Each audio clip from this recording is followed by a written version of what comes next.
Hola, soy Luis Gabriel Ortega y hoy hablaremos del protocolo de atención a exposiciones de riesgo biológico y profilaxis post-exposición. Esta charla será tomado de los lineamientos publicados en mayo del 2024 por el Ministerio de Salud sobre estos protocolos en atención a las diferentes exposiciones ocupacionales y no ocupacionales. Las situaciones de exposición del virus del VIH y las infecciones de transmisión sexual, entre ellas hepatitis B y también la hepatitis C, ya sea de un origen ocupacional o no ocupacional, siempre debe considerarse como una urgencia médica.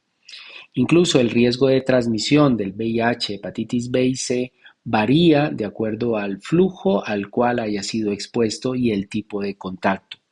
En el contexto, por ejemplo, de las exposiciones ocupacionales, investigaciones prospectivas realizadas en trabajadores de la salud han estimado que el riesgo promedio de transmisión del VIH después de una exposición percutánea a sangre con el virus es aproximadamente del 0,3%, teniendo en cuenta que la exposición a mucosas es mucho más bajo, aproximadamente del 0,03 o 0,02%.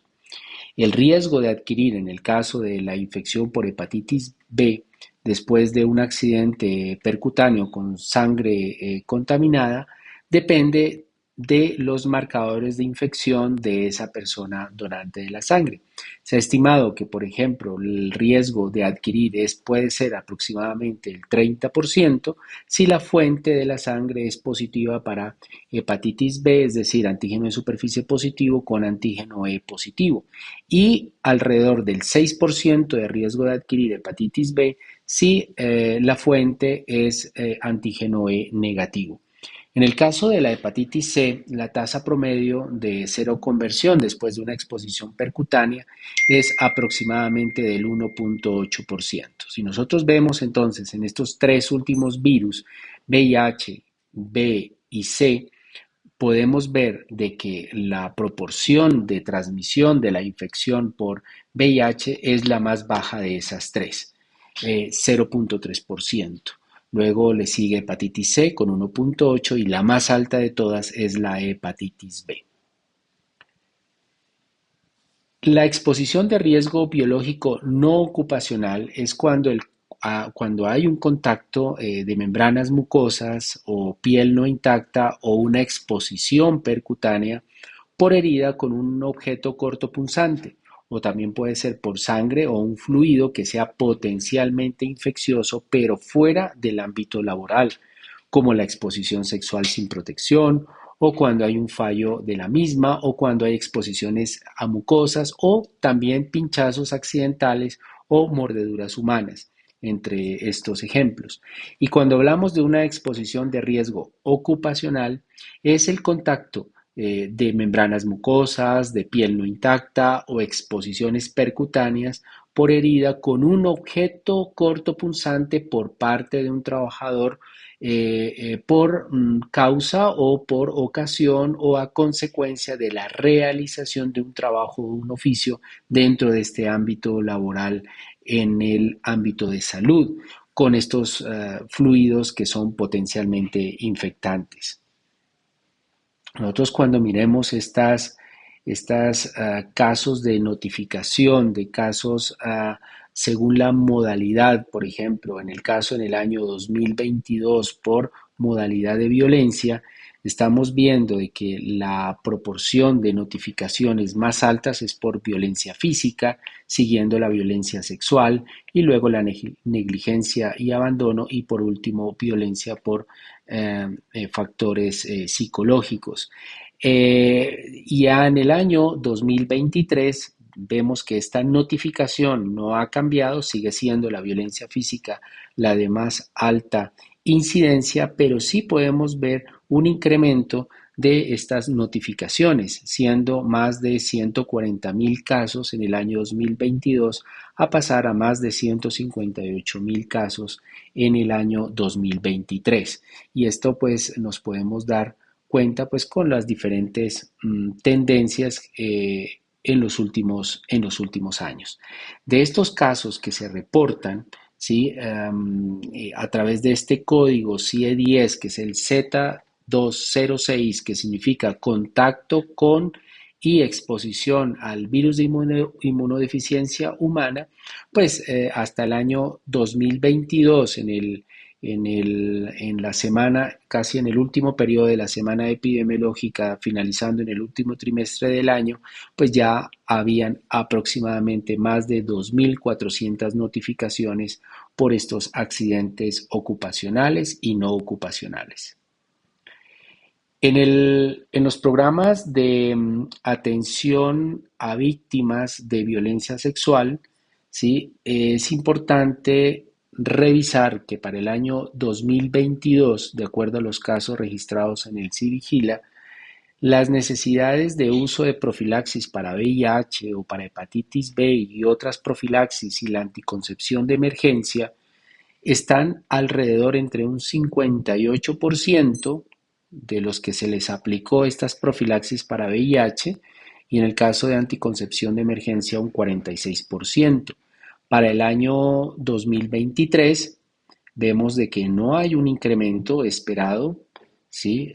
Se mantiene en un 57%, también en el anticoncepción de emergencia un 48%, y esto nos puede reflejar de que nos falta mucho, diciendo de que aproximadamente un poco menos de la mitad de las personas que asisten a urgencias notificando y que son víctimas de violencia sexual, pues no tienen la profilaxis completa, ni de VIH, ni de hepatitis B y otras profilaxis.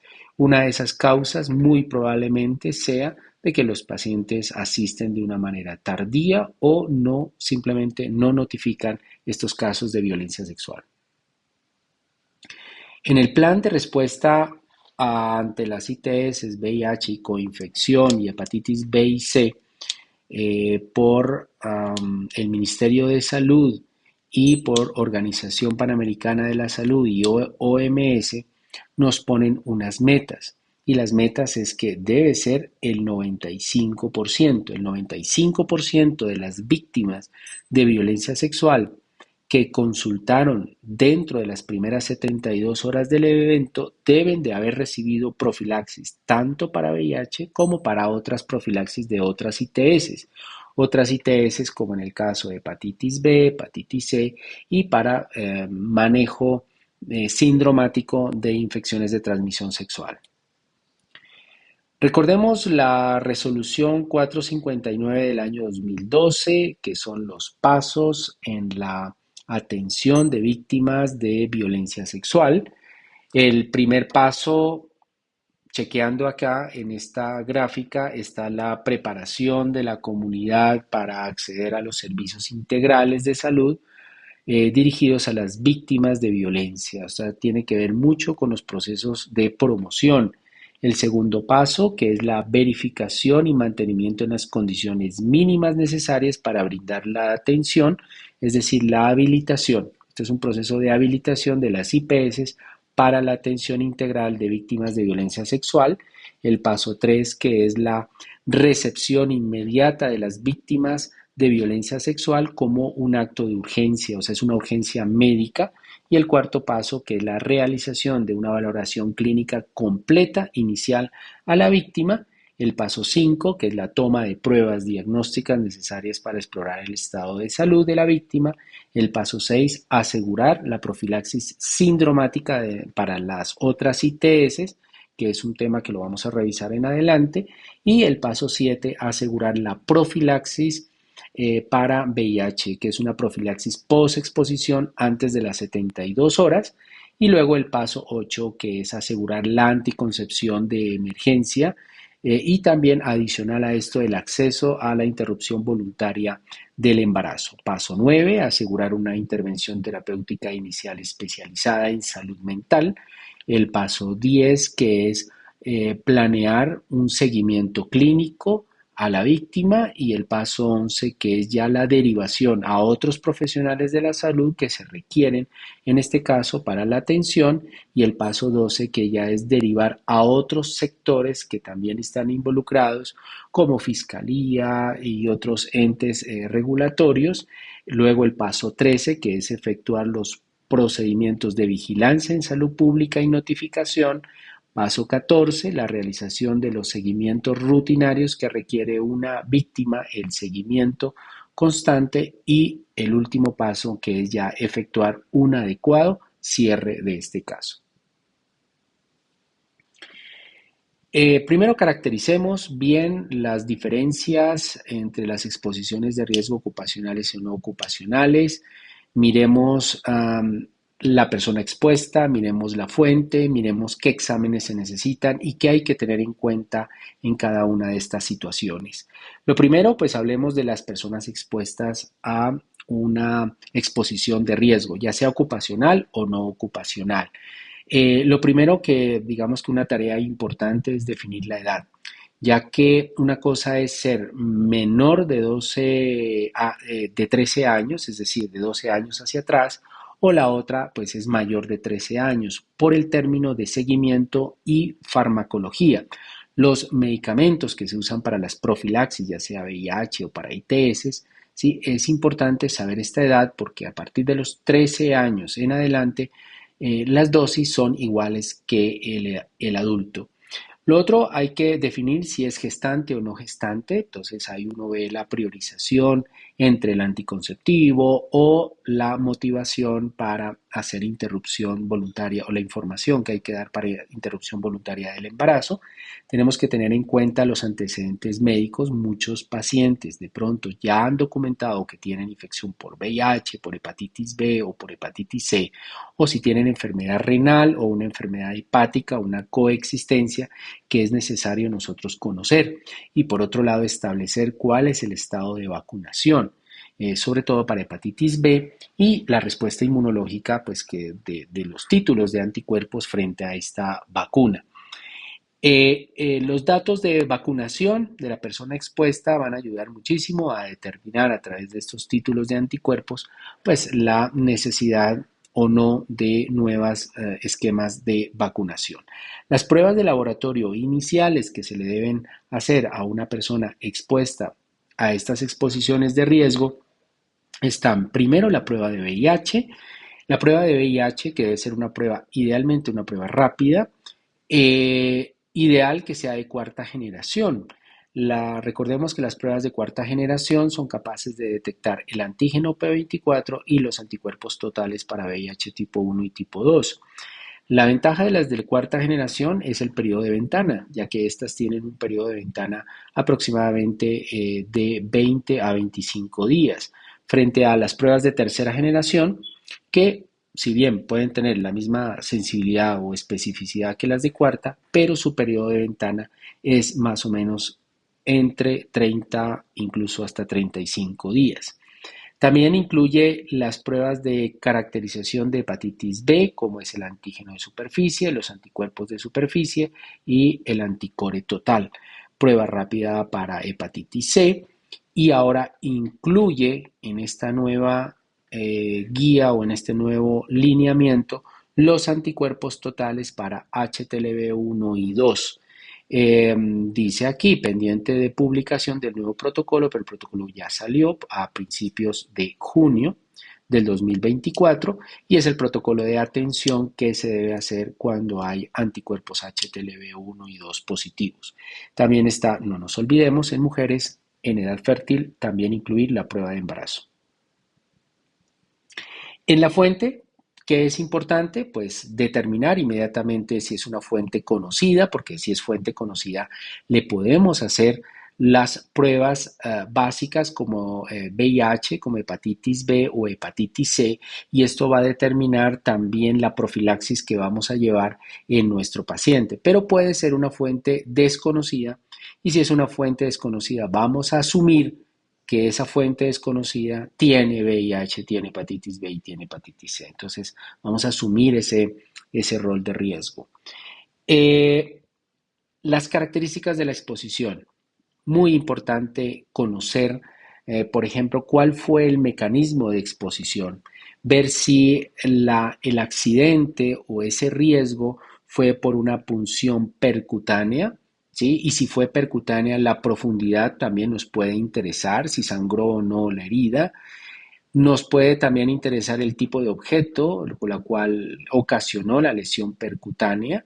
Entonces estamos hablando de la profundidad, estamos hablando del material en la cual causó esta punción, porque puede ser una aguja hueca y las agujas huecas sí han mostrado un mayor riesgo de transmisión porque hay un inóculo mucho más grande contenido en la parte interna de alguno de estos virus. Frente, por ejemplo, a las agujas de sutura, que son agujas sólidas, la cual no tienen un inóculo grande y por lo tanto el riesgo es mucho más bajo, o si fue un bisturí u otro tipo de objeto corto punzante. También nos va a interesar mucho el tipo de fluido de contacto, porque una cosa es una un fluido que es potencialmente no infectante, como es la saliva o como es la orina o como es la materia fecal. En cambio, sí puede haber otros fluidos que sí son potencialmente infectantes, como la misma sangre, las secreciones genitales, por ejemplo, como secreción vaginal o el semen o líquidos cefalorraquídeos, etcétera, que estos sí pueden tener pues un potencial riesgo de infección. Y aquellos fluidos que no son potencialmente infectantes, ejemplo la saliva, se convertirían en potencialmente infectantes si la saliva está contenido visiblemente de sangre. Y nos interesa el tiempo transcurrido entre ese accidente frente a la consulta, ya que esto es crucial, ya que esto va a determinar si se va a aplicar o no las profilaxis. Por ejemplo, en el caso de VIH, tenemos un tiempo máximo de 72 horas, es decir, estaríamos hablando de 3 días. Si han pasado más de 3 días, muchos estudios clínicos han demostrado observacionales, han demostrado de que la profilaxis no se debe recomendar, ya no se recomienda después de 3 días. En el caso de la hepatitis B, la mayor efectividad se ha observado es en la administración de la profilaxis, por ejemplo, con inmunoglobulinas o como vacunas entre 12 a 24 horas, y eso lo sabemos, por ejemplo, en los recién nacidos, ¿cierto? Y en el caso de las inmunoglobulinas o la gamma globulina, pues lo ideal es aplicarla antes de los 7 días, ¿no? Máximo hasta los 7 días. Y pues algunos están hablando que en exposiciones sexuales puede ser hasta 14 días la aplicación de la inmunoglobulina. Entonces, vacunas entre 2 a 24 horas y la inmunoglobulina menor de 7 días, máximo 14 días. Bien, y la anticoncepción de emergencia pues tiene también su límite, que máximo puede ser de 5 días. Esta es la probabilidad estimada por acto de adquirir una infección, por ejemplo, en este caso VIH, ¿ya? De acuerdo a la ruta de exposición. Entonces aquí tenemos diferentes tipos de exposición, como la transfusión sanguínea, el compartir agujas, en el caso de pacientes con uso de drogas por vía endovenosa, el pinchazo percutáneo y las relaciones sexuales, como es la relación anal receptiva, insertiva anal, el coito pene-vagina, ya sea receptivo o insertivo, y las relaciones sexuales orales que también pueden tener algo de riesgo. Y lo comparamos, por ejemplo, con este último, que es el riesgo materno-infantil. Aquí lo que tenemos que ver es la cantidad de exposiciones. Esto se mide por por 10.000 exposiciones. O sea, después de 10.000 exposiciones, ¿cuántas personas pueden tener esa transmisión? En el caso, por ejemplo, de transfusiones sanguíneas, por cada 10.000 transfusiones sanguíneas con sangre con VIH, los que adquieren VIH son 9.250. Entonces, este es el ejemplo. Claro, obviamente, pues es el de los riesgos más altos, pero afortunadamente desde hace 25 o 30 años ya no estamos viendo estos mecanismos de transfusión sanguínea, y eso se debe pues a las sangres, a los productos derivados sanguíneos que son certificados por la forma en que se deben clasificar y se deben tamizar para estas ITS, y de esa manera es que se descartan aquellas que den resultados positivos. En el caso, por ejemplo, de compartir agujas, 63 exposiciones, o sea, se necesitan 63 exposiciones de 10.000 para causar la infección, y en el caso de pinchazo es más bajo, de 23. 23 exposiciones positivas de 10.000 en total con una fuente infectada. En el caso de relaciones sexuales, pues de todas las relaciones sexuales, el que tiene mayor probabilidad estimada son las relaciones por vía anal. Luego le siguen las relaciones pene-vagina. Y luego, por último, vemos las relaciones orales, que pueden ser con un promedio bastante bajo de 0 a 4 por cada 10.000. Eh, Aquí se me olvidaba comentarles, 138 por cada 10.000 exposiciones en relaciones anales. Y en el coito pene-vagina puede ser de 8 por cada 10.000 exposiciones. Y si esto lo comparamos con la transmisión materno-infantil cuando la madre no recibe tratamiento antirretroviral, pues estamos hablando de 2.260 exposiciones por cada 10.000. ¿Sí? Esto más o menos nos puede dar un promedio entre un riesgo entre el 35 al 48% de riesgo de transmisión del virus de una madre con VIH a su bebé si no se hace tratamiento antirretroviral. Recomendaciones. Hay que tener algunas recomendaciones, digamos, como cuando uno está en el momento de la urgencia ante la exposición de riesgo. Digamos, la primera recomendación es que cuando una persona sufre una exposición accidental debe ser evaluada de una manera muy rápida. Por eso esto se considera una urgencia. La segunda es inmediatamente hay que lavar con agua y jabón la herida en el caso, por ejemplo, de un pinchazo accidental. Nunca hay que exprimir el sitio y tampoco pues hay que usar otros elementos que pueden ser que causen mayor irritación en la piel, y esto pues puede conllevar a una infección una vía de transmisión más fácil, ¿no? Entonces solamente agua y jabón. También hay que considerar que todos los procedimientos e intervenciones deben ser claramente anotados en la historia clínica. Entonces estamos hablando de la fuente, no nos olvidemos de la fuente, todos los antecedentes que tiene el paciente, su estado vacunal, la caracterización del accidente, cuándo ocurrió, con qué material y con qué fluido, y la víctima, ¿sí? En el caso de la víctima, si es de fuente desconocida o no, y si es conocida, pues hay que hacerle las pruebas, etcétera.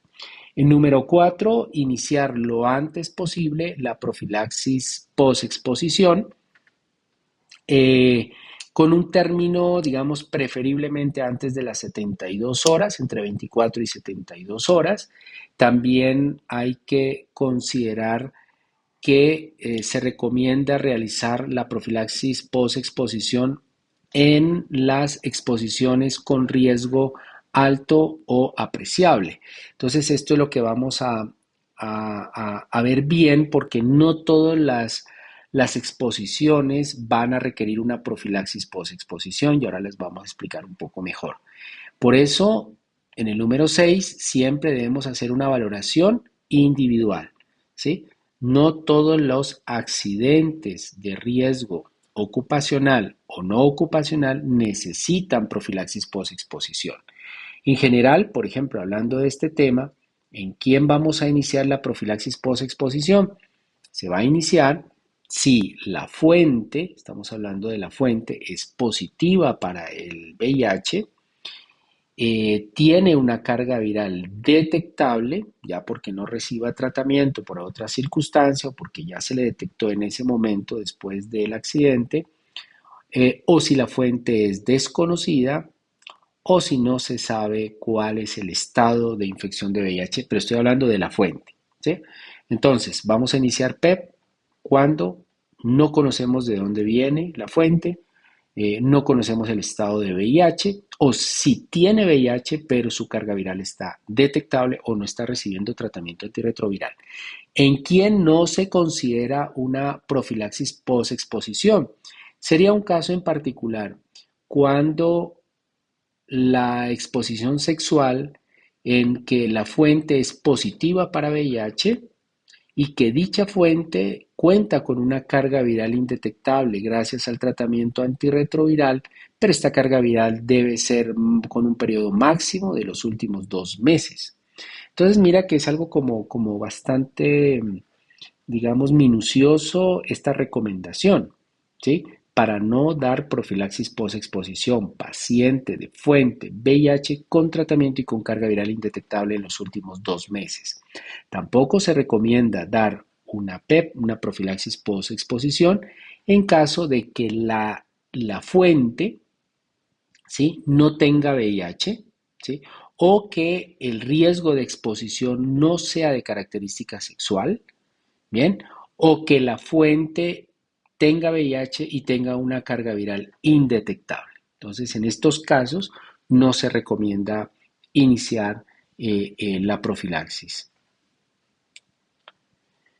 Bueno, tampoco se va a recomendar la profilaxis en exposiciones de riesgo nulo o despreciable. Un arañazo o que la aguja no hizo traspaso sobre el guante, situaciones parecidas, o que hubo un accidente, un pinchazo, pero la aguja no llegó a ninguna cavidad, ni alguna arteria, ni alguna vena. O sea, fue un accidente, sí, pero un incidente, pero no ocurrió con sangre visible, por ejemplo. La profilaxis, incluso posexposición, debe interrumpirse cuando se ha logrado hacerle la prueba de VIH a la fuente y la fuente es VIH negativo. Entonces también es un criterio para su interrupción. En el caso, por ejemplo, de exposiciones a fluidos que son potencialmente infectantes por mecanismos diferentes a la vía sexual, el sitio corporal donde ocurrió la exposición debe ser lavado también con agua y jabón, en el caso de la piel, y en el caso de mucosas solamente con agua es la recomendación en este caso. Una vez ocurrida la exposición, la persona expuesta debe acudir al servicio de urgencias. Ahí en el servicio de urgencias, mientras estamos haciendo todos los otros pasos que acabamos desde el número 1 hasta el número 12, estamos haciendo un reporte, ¿sí?, en el formato único que se llama reporte de accidente de trabajo. Bien, y en el caso de que todo proceso de evaluación y toma de decisiones debe hacerse en las horas inmediatas después de la exposición. No nos olvidemos, esas 72 horas, antes de las 72 horas, son cruciales. Y por último, otras recomendaciones es que las personas expuestas, ¿sí?, deben evitar a través de sus prácticas una posible transmisión del VIH a otras personas. Por ejemplo, una madre que esté en lactancia, entonces debe interrumpir la lactancia hasta que se logre aclarar su caso, disminuir la relación o evitar relaciones sexuales o usar el preservativo durante las relaciones sexuales sería otra de las medidas también para evitar en lo posible la transmisión del VIH a terceros.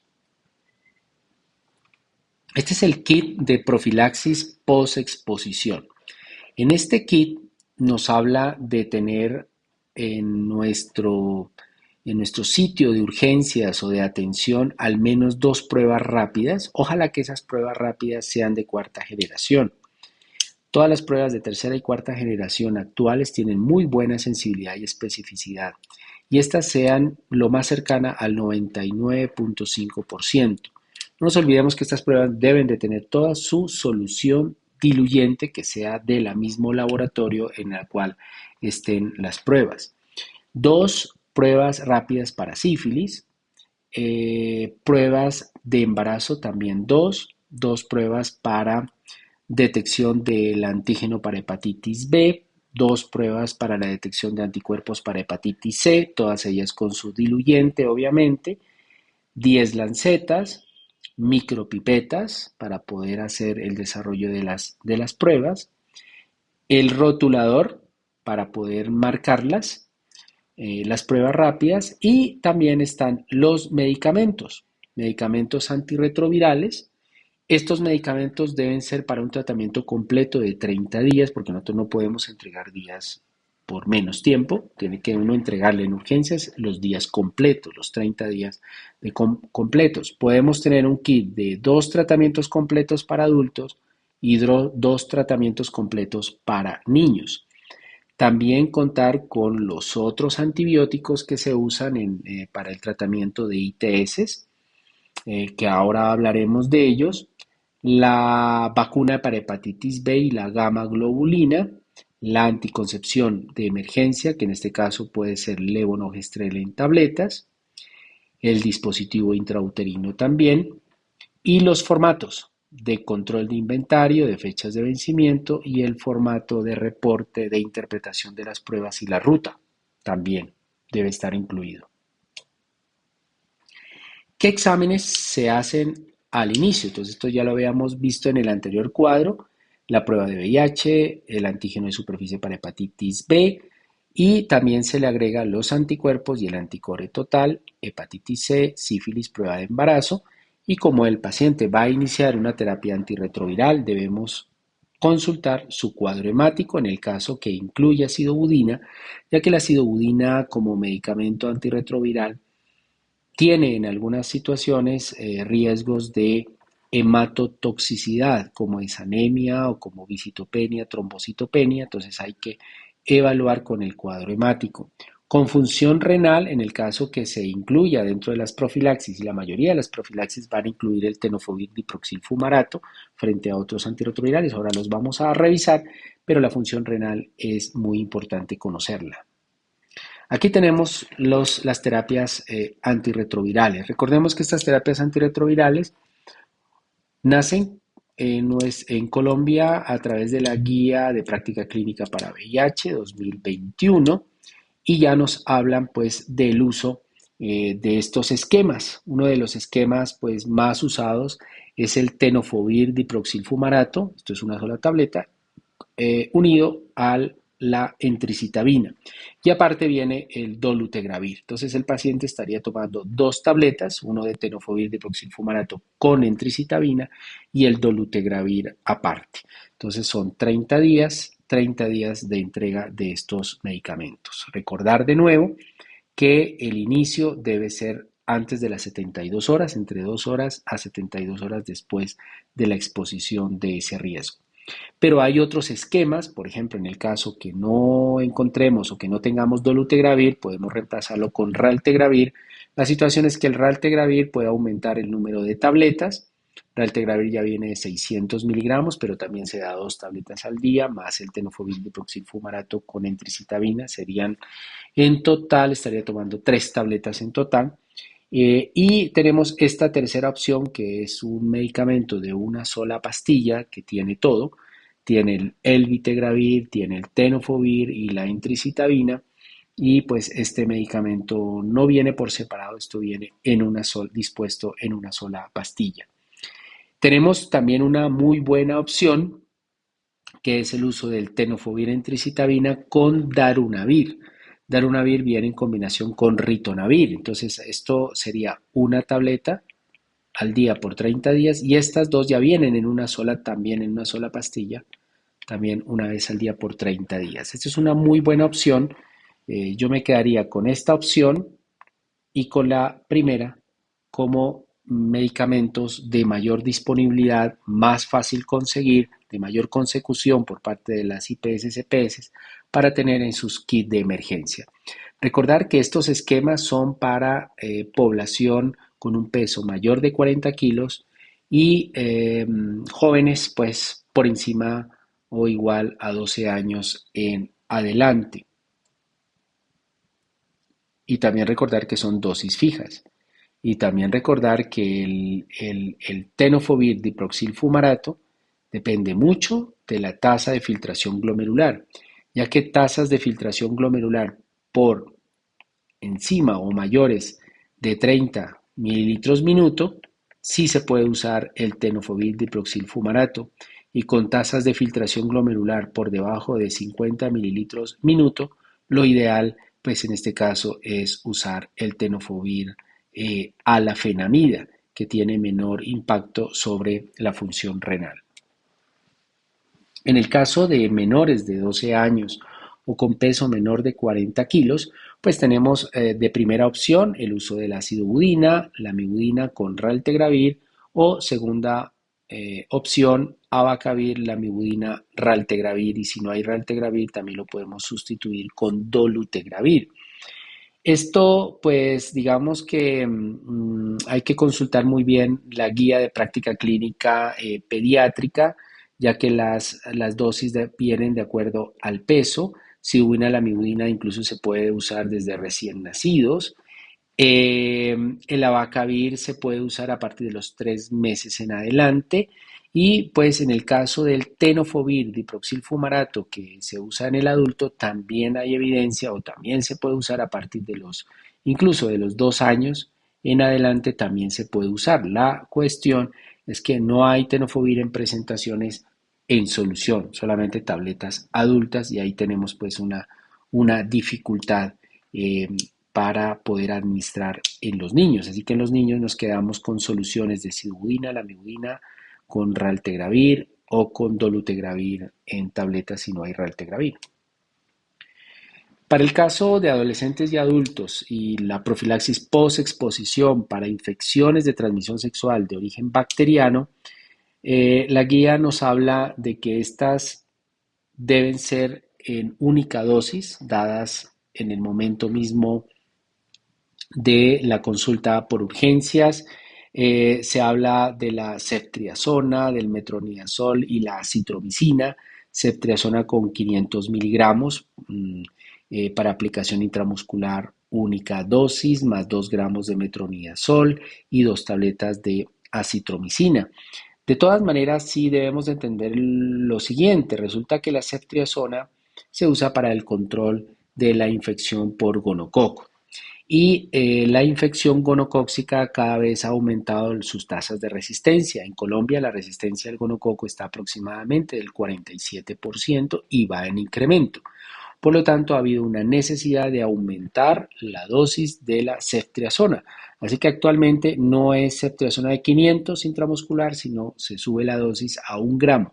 Ceftriaxona 1 gramo intramuscular, única dosis, en combinación de la doxiciclina, 100 miligramos, cada 12 horas durante 7 días. Y esto ya tendría un mayor cubrimiento, tanto para infecciones por gonococo, otras infecciones que también cubre la doxiciclina como un factor preventivo. En el caso de mujer gestante, aparte de las estrategias de ceftriaxona, de metronidazol, en la gestante hay que adicionar acitromicina para clamidia, tenemos que usar la penicilina benzatínica. Benzatínica única dosis 2.4 para el control de sífilis. En cambio, en personas no gestantes, pues no es necesario la penicilina benzatínica mientras se esté administrando doxiciclina durante 7 días con ceftriaxona. Entonces, para niños menores de 12 años, acitromicina, metronidazol y ceftriaxona con las dosis recomendadas. Bueno, en la parte de las recomendaciones para la profilaxis post-exposición no ocupacional y ocupacional también, en el caso de hepatitis B, ¿qué recomendaciones hay? Bueno, lo primero nos ponemos en contexto y el contexto sería la fuente. Entonces va a depender muchísimo de la fuente. Si la fuente es desconocida o tiene hepatitis B, entonces en este caso, si la exposición es percutánea, ¿ya? O hubo un contacto sexual o un uso compartido de agujas, entonces hay que iniciar el esquema de vacunación lo más rápido posible con el esquema 0, 1, 2 meses y un refuerzo a los 12 meses de vacuna. Y aparte de eso, la aplicación de la gamma globulina contra la hepatitis. Bien, y este protocolo debe ser, digamos, iniciado sobre todo si la persona no ha sido vacunada o tiene un esquema incompleto de vacunación. Para una persona que ya ha sido vacunada previamente, ¿sí? Y si conocemos los títulos contra la hepatitis B que son adecuados, el anticuerpo, perdón, de superficie adecuado por encima de 10 miliunidades por litro, entonces en este caso aplicaríamos solamente el esquema de la inmunoglobulina. Si la fuente es negativo, se alcanza a estudiar y es negativo para hepatitis B, entonces, el accidentado no está vacunado, entonces iniciamos su vacuna, pero con un esquema de 0-1-6, no necesita refuerzo al año. Y la persona que ya está vacunada con buenos anticuerpos, por encima de 10, no se administra tratamiento. Un paciente no respondedor es aquella persona que después de la aplicación de más de 6 dosis de vacuna contra la hepatitis B no ha logrado sus antígenos que estén por encima de 10, sino menos de 10.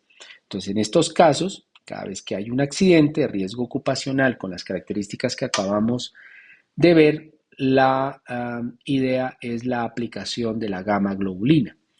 2 dosis separadas con un intervalo de 4 semanas. Para los demás personas que ya tienen unos anticuerpos por encima de 10, la recomendación es no se hace ninguna intervención si sus anticuerpos están por encima de 10 y si es de una fuente, de una exposición donde la fuente tiene hepatitis B, pues como ya habíamos comentado, sí se debe aplicar la dosis de gamma globulina.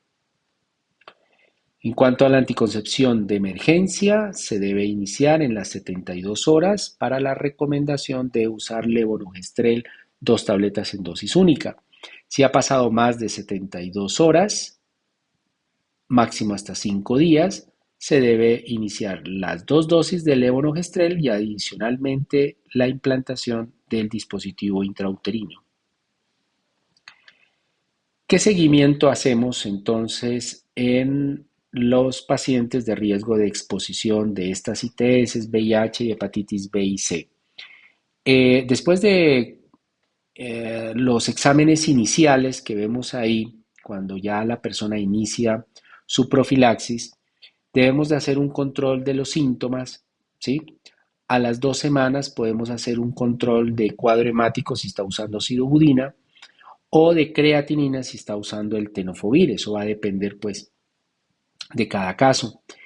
Si no nos olvidemos que aquí ustedes ven carga viral para hepatitis C. Esta carga viral para hepatitis C solamente si se debe usar, se debe enviar si los anticuerpos totales para hepatitis C dieron positivos. Esa es la forma como se confirma la hepatitis C, con un anticuerpo para hepatitis C positivo y carga viral positivo. Al mes aproximadamente, entre 4 a 6 semanas, se hace nuevamente la prueba de VIH, se repiten los exámenes de creatinina y cuadro hemático, se repite la prueba de embarazo. A los 3 meses se repite la prueba de VIH, se repite la prueba de hepatitis C si la primera es negativa y se repiten las pruebas de HTLV1 y 2. Y después, ya hablando a los 6 meses, se hace el último control. Se hace el último control con pruebas para hepatitis B, pruebas para hepatitis C y si todo esto está negativo, se cierra el caso y el seguimiento. Bueno, acordémonos que esto necesita un acompañamiento digamos que a la víctima se le va a recomendar tener sexo seguro o abstinencia, evitar que no quede en embarazo y evitar la lactancia si lo está haciendo. No hay que donar sangre ni otros órganos o tejidos y consultar si hay un cuadro clínico compatible con una infección aguda. Recordemos que la infección retroviral aguda para VIH se caracteriza por síntomas clínicos parecidos a la mononucleosis infecciosa o parecidos a una infección viral de brote, dolor de garganta, malestar general y fiebre con un desarrollo superior a más de 10 días. Acordémonos también de las lesiones cutáneas en la sífilis secundaria o el chancro en la sífilis primaria que pueden aparecer y que hay que advertir al paciente si llegan a aparecer.